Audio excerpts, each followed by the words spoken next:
in England and the University of Southampton in England each have already offered their own online master's degree in a topic called Geographic Information Systems. But each one has a little different emphasis. So the three universities agreed that they could share students. So if there was a Penn State student in that program who wanted to take a course that was not offered at Penn State but was offered at Leeds, they could do it, and it would automatically count towards the graduation requirements at Penn State. And the same would be true with students from the other institutions. Again, there's no other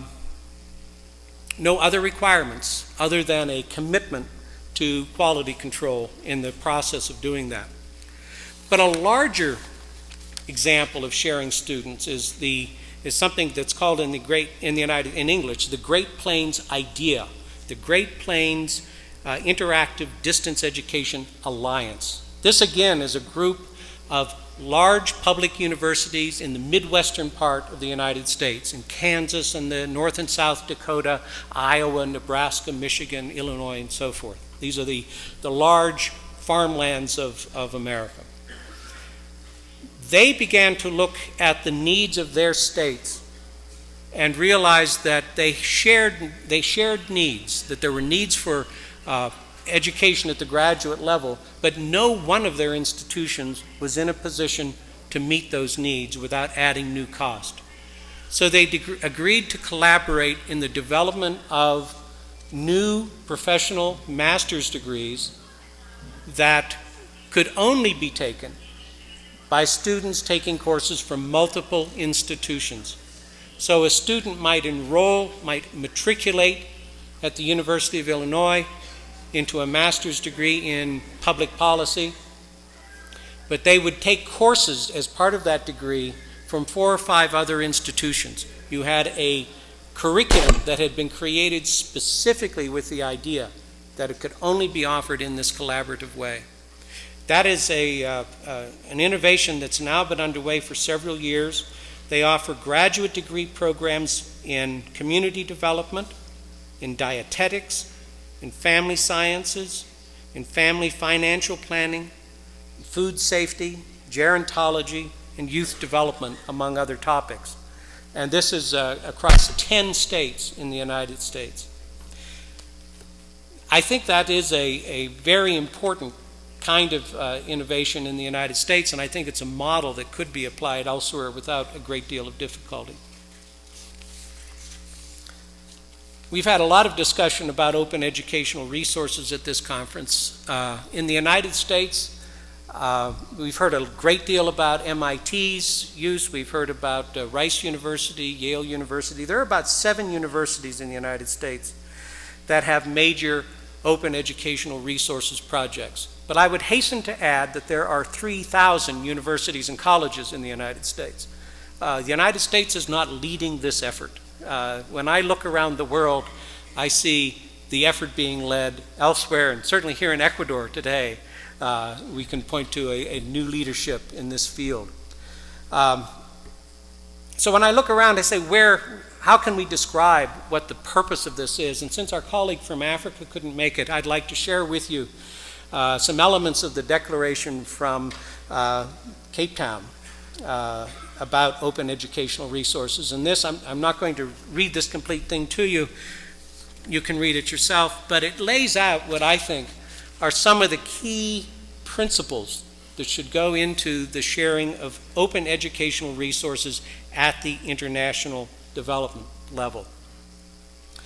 I would hasten to add that some people that we already know and organizations that we already know were very involved in developing the Cape Town Declaration. That includes the Creative Commons, the Commonwealth of Learning, UNESCO, from the United States, Rice University and Utah State University, a number of foundations, as well as institutions, of course, from Africa and Australia. Sir John Daniel told me the other day that it was a very hard-won agreement.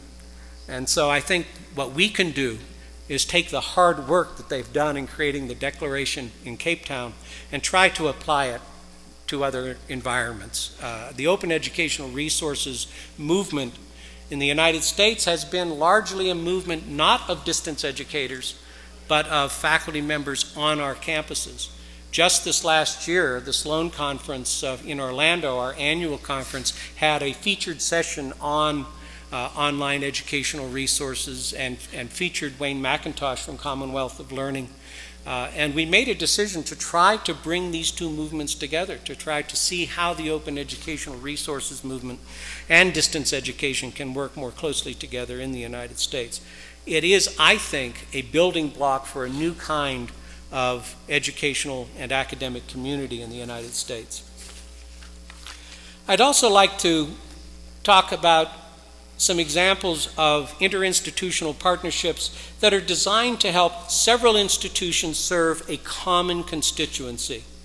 And in the United States, there is an organization called the Council for Adult and Experiential Learning, which was founded by Morris Keaton back in the 1980s, and which has evolved over time as a kind of broker between higher education and industry and unions to try to bring together people around the needs of education and industry. I'll give you two very quick examples. One is the acronym is EPSI, the Energy Providers Coalition for Education. This is a collaboration that involves 20 energy companies in the United States. These are companies that provide electrical power to the home and to industry. So there are 20 companies across the United States, two major labor unions that serve those companies, the International Brotherhood of Electrical Workers and the Utility Workers Union of America, several major advocacy and professional associations such as the Center for Energy Workforce Development and the National Rural Electric Cooperative Association, and 4 American colleges, Bismarck State College, Thomas Edison State College, Excelsior College, and the Virtual High School.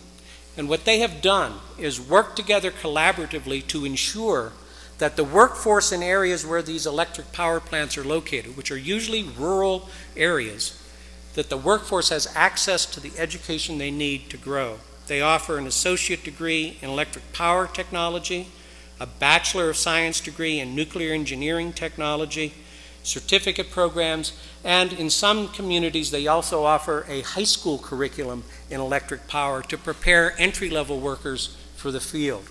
So that's one example of colleges working together to serve a common industry that is widespread and covers a large geographical area. Another example is the Cale Nursing Career Lattice.